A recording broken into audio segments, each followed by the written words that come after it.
साडीचा सर्वात सुंदर प्रकार म्हणजे पैठणी आणि अगदी 5 ते 7 मिनिटात मी हा पैठणीचा फॅब्रिक नेल आर्ट घरी बनवलेला आहे. आता शॉकिंग म्हणजे मी याला कुठलेही नेल पेंट्स वापरलेले नाही आहेत किंवा कुठलीही पेंटिंगचं तुम्हाला याच्यात स्किल नको आहे. कारण हा नेल आर्ट फक्त आणि फक्त पैठणी फॅब्रिकपासून बनणार आहे. सो आहे ना खूप अमेझिंग आयडिया. तो शेवटपर्यंत हा व्हिडिओ जरूर बघा, कारण हा तुम्हाला परमनंट नेल आर्ट तुम्हाला कधीही पैठणीवर कामी येणारा नेल आर्ट आहे. आता साडीचा सर्वात सुंदर प्रकार म्हणजे पैठणी आणि लग्न समारंभ असू दे किंवा पूजाविधी असू दे किंवा सणवार असू दे, हा नेल आर्ट तुम्ही नक्की ट्राय करू शकता. सो फक्त फॅब्रिक घ्यायचं आहे आणि फॅब्रिकवर तुम्हाला अशा प्रकारे पैठणीच्या ज्या ज्या डिझाईन्स हव्या आहेत त्या मार्क करून घ्यायच्या आहेत आणि सिम्पली कट करून पेस्ट करायचे. सो आहे ना सिम्पल प्रकार.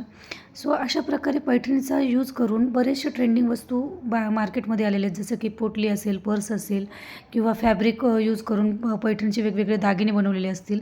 सो अशाच प्रकारे मी हा नेल आर्ट ट्राय केलेला आहे. तुम्हीही घरी हा नक्की ट्राय करा. आवडला असेल व्हिडिओ तो लाईक करा, शेअर करा आणि सबस्क्राईब करायला विसरू नका. सो वर्षाच्या सुरुवातीला तुम्हाला तिळगुळ घ्या आणि गोड गोड बोला. सो ही सुरुवात तुम्ही पैठणी फॅब्रिक यूज करून नेल आर्ट नक्की ट्राय करा. अगदी 5 ते 7 मिनिटात होणारा हा नेल आर्ट आहे आणि फॅब्रिक तुमच्याकडे अवेलेबल असेलच. So go for it and see the final view of this Paithani fabric nail art. So अशा प्रकारे हा नेल आर्ट बनवून रेडी झालेला आहे. प्रत्येक पार्टवर मी हा डिझाईन ठेवून तुम्हाला शो केलेला आहे की कशा पद्धतीने हे दिसतं आहे. जे जे मायन्यूट पार्ट आहेत ते मी त्याच्यावर हायलाईट केलेले आहेत पैठणीचे.